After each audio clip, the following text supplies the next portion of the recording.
বাইপাসের ধারে বেসরকারি হাসপাতালে চিকিৎসাধীন ছিলেন মুকুল রায়, আর সেখানেই মৃত্যুকালে বয়স হয়েছিল ৭৩ বছর। বিধানসভায় শেষ শ্রদ্ধা জানানো হলো প্রয়াত মুকুল রায়কে। কাঁচাপাড়ার বাড়িতে এরপর আনা হলো মুকুল রায়ের দেহ। শেষ যাত্রায় যোগ দেবেন অভিষেক বন্দ্যোপাধ্যায়। দীর্ঘদিন ধরে একাধিক জটিল অসুখে ভুগছিলেন, চিকিৎসাধীন ছিলেন। এক সময়ের বঙ্গ রাজনীতির চাণক্য বলা হতো এই মুকুল রায়কে। শেষ কয়েক বছর ধরে শারীরিক অসুস্থতার কারণে সক্রিয় রাজনীতি থেকে কিছুটা দূরেই ছিলেন মুকুল রায়। তৃণমূলে মমতা বন্দ্যোপাধ্যায়ের পরেই দলের সেকেন্ড ইন কমান্ডের দায়িত্বে ছিলেন মুকুল রায়। এই মুহূর্তে মুকুল রায়ের বাসভবন, সেখানে পৌঁছেছে মরদেহ। অয়ন ঘোষাল আমাদের প্রতিনিধি রয়েছেন আমাদের সঙ্গে। অয়ন, শেষবারের মতো মুকুল রায় তার বীজপুরের বাড়িতে এলেন। এই বাড়িতে মুকুল রায় এলেন ঠিক ৬০০ দিন পর। মুকুল রায় এই বাড়ি থেকে শেষবার বেরিয়েছিলেন ৬০০ দিন আগে। এরপর কলকাতার ইস্টার্ন বাইপাস লাগোয়া একটি বেসরকারি হাসপাতালে তিনি একটানা চিকিৎসাধীন ছিলেন। কখনো সেই চিকিৎসায় সাড়া দিয়েছেন, কখনো আশানুরূপ সাড়া দেননি। অথবা গতকাল ঠিক সন্ধ্যের পরে চিকিৎসকদের সমস্ত চেষ্টা একটু একটু করে ব্যর্থ হতে শুরু করে। তখনই চিকিৎসকরা কোথাও না কোথাও আশঙ্কা করছিলেন খুব সম্ভবত আর হয়তো বাঁচানো যাবে না বার্ধক্য সহ একাধিক জটিল অসুখে আক্রান্ত মুকুল রায়কে।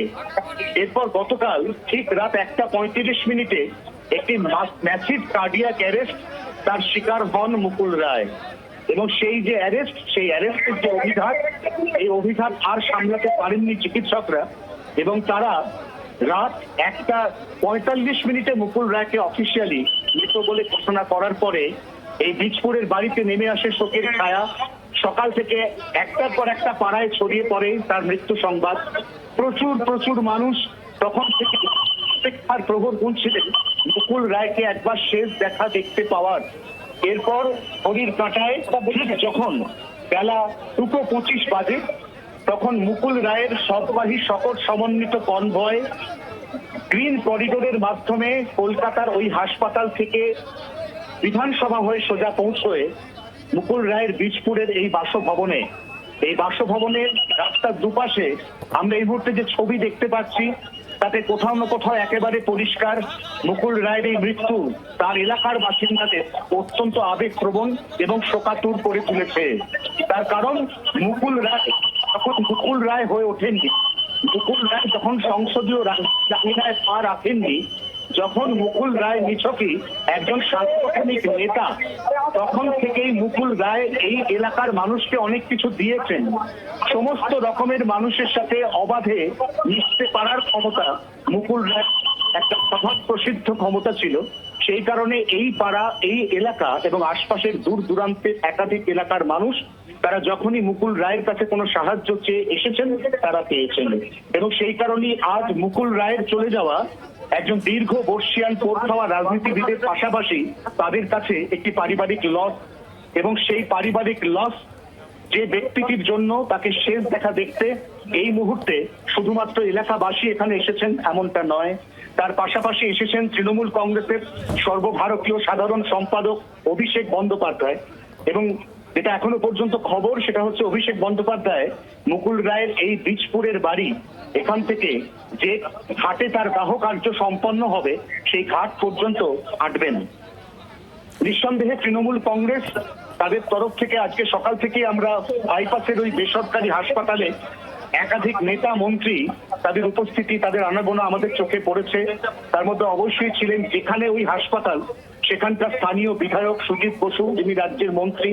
এছাড়াও আমরা বিভিন্ন নেতা, সব্যসাচী দত্ত সহ তাদেরকে এক এক করে প্রথমে ওই হাসপাতালে যেতে দেখি। তারপর যখন এই সববাহী শকট ওই হাসপাতাল থেকে বেরিয়ে বিধানসভায় যায়, তখন শাসক এবং বিরোধী পক্ষের অধিকাংশ বিধায়ক তাকে অন্তিম শ্রদ্ধা জানান। এবং তারপর এই মুহূর্তে তার নিজের এলাকা, তার বাড়ি, তার পাড়া বীজপুর, সেখানে মুকুল রায়ের নশ্বর দেহ, যে দেহকে অন্তিম শ্রদ্ধা জানানোর জন্য এই মুহূর্তে একদিকে যেমন মানুষের ঢল, একদিকে যেমন মানুষের আবেগ বা শোক, তেমনি দলীয় স্তরে তাকে সর্বোচ্চ সম্মাননা প্রদানের জন্য দলের সর্বভারতীয় সাধারণ সম্পাদক অভিষেক বন্দ্যোপাধ্যায়ের উপস্থিতি। যে অভিষেক বন্দ্যোপাধ্যায় আজ মুকুল রায়ের এই যে অন্তিম যাত্রা, এই যাত্রাতে আগাগোড়া সবটারই শরীক থাকবেন। শুভদীপ, দেখতে পাচ্ছেন আপনারা সেই ছবি, কাঁচরাপাড়ায় মুকুল রায়ের বাসভবন, সেখানেই প্রয়াত মুকুল রায়ের মরদেহ এই মুহূর্তে নিয়ে যাওয়া হয়েছে এবং সেখানে প্রচুর মানুষের ভিড়, স্থানীয় মানুষ তারা ভিড় জমিয়েছেন। আর তারই পাশাপাশি তৃণমূল কংগ্রেস সাধারণ সম্পাদক, সর্বভারতীয় সাধারণ সম্পাদক অভিষেক বন্দ্যোপাধ্যায় তিনি নিজে রয়েছেন আরও অন্যান্য তৃণমূল নেতৃত্ব। আর আজ মুকুল রায়ের প্রয়াণে শোকস্তব্ধ রাজ্যের রাজনৈতিক মহল, শাসক দল এবং বিরোধী রাজনৈতিক দলের তরফেও যে প্রতিক্রিয়া উঠে এসেছে আপনাদের শোনাবো।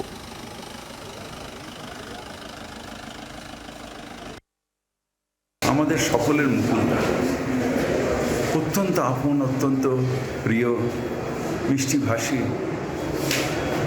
ছোটবেলা থেকে সুন্দরভাবে কথা বলে ছোট ছেলেরা যাতে পার্টিতে আরও আকৃষ্ট হয়, সুন্দর ব্যবহার ওর ছিল। বিপদে আপদে জানি যে মুকুলদার কাছে গেলে মুকুলদা শুনবে এবং সুরাহা করবে। মমতাদির ডান হাত বলতে যে বোঝায় সেটা মুকুল রায় ছিল।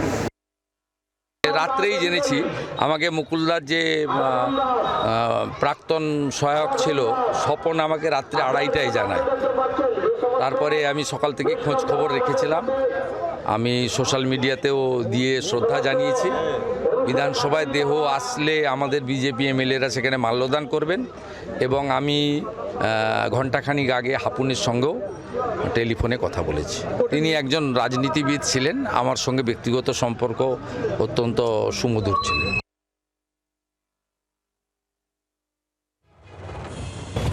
এক বৈচিত্র্যময় রাজনীতির যে মানুষ, তার আজকে শেষ নিঃশ্বাস ত্যাগের মধ্যে দিয়ে কালারফুল রাজনীতির একটা অংশকে আমরা হারালাম। বিভিন্ন বিতর্কের মধ্যে তিনি বহু সময় থেকেছেন এবং বাংলার রাজনীতির অনেক পট পরিবর্তনের এদিক থেকে এদিকে তিনি সাক্ষী থেকেছেন এবং নিজে সেই কাজটি এগিয়ে নিয়ে গেছেন, যেটা বাংলার রাজনীতির ভালো না মন্দ আগামী দিনে রাজনৈতিক বিশেষজ্ঞরা তা বিচার করবেন, কিন্তু নিশ্চিতভাবে তাকে বাদ দিয়ে কোনো আলোচনা হতো না। কাঁচরাপাড়ার ছবি আপনারা দেখছেন, সেখানে মুকুল রায়ের মরদেহ এই মুহূর্তে এগিয়ে যাচ্ছে। অয়ন ঘোষাল আমাদের প্রতিনিধি রয়েছেন। অয়ন, বাসভবন থেকে এবার মুকুল রায়ের মরদেহ কি নিয়ে যাওয়া হচ্ছে এবার শেষ যাত্রার উদ্দেশ্যে? একেবারেই তাই। আমরা দেখতে পাচ্ছিলাম যে শুভ্রাংশু রায়, মুকুল রায়ের পুত্র, তিনি তার বাবার মরদেহ বাঘে চড়িয়ে এই মুহূর্তে তুলে দিচ্ছেন সেই সর্ববাহী শপথে। এই সর্ববাহী সভাতেই মুকুল রায় তার অন্তিম যাত্রা আমরা দেখেছিলাম বাইপাস লাগোয়া বেসরকারি হাসপাতাল থেকে। তারপর যেমনটা বলছিলাম, সেখান থেকে সোজা বিধানসভা এবং বিধানসভা থেকে সোজা বীজপুরে মুকুল রায়ের এই বাসভবন। এই বাসভবন থেকে শেষবারের মতো মুকুল রায় তিনি বিদায় নিচ্ছেন। তার নশ্বর দেহ এই মুহূর্তে প্রথমে যাবে বীজপুর পার্টি অফিসে, যে পার্টি অফিসে দীর্ঘদিন ধরে বসে নিজের রাজনৈতিক কর্মকাণ্ডের একটা বড় অংশ পরিচালনা করেছেন মুকুল রায়। মন্ত্রী হওয়ার আগেও করেছেন, মন্ত্রী হওয়ার সময় করেছেন, তারপরেও করেছেন। অতএব সেই পার্টি অফিস কোথাও না কোথাও মুকুল রায়ের যে রাজনৈতিক সত্তা তার সঙ্গে ওতপ্রোতভাবে মিলেমিশে এক হয়ে গিয়েছে। অতএব সেই পার্টি অফিসে কিছুক্ষণের জন্য, বলা ভালো 2 থেকে 3 মিনিটের জন্য এই নশ্বর দেহ শায়িত থাকার পর অবশেষে মুকুল রায়ের দেহ অন্তিম যাত্রার জন্য রওনা দেবে শ্মশানের উদ্দেশ্যে।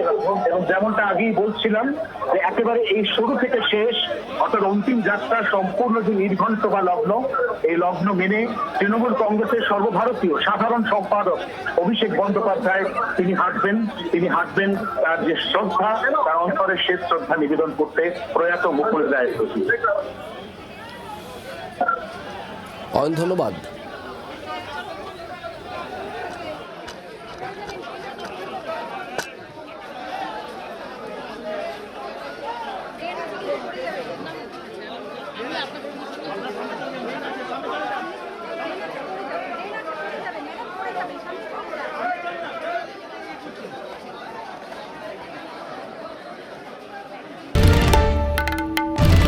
বাংলার আওয়াজ, বাঙালির আবেগ, জি 24 ঘন্টা।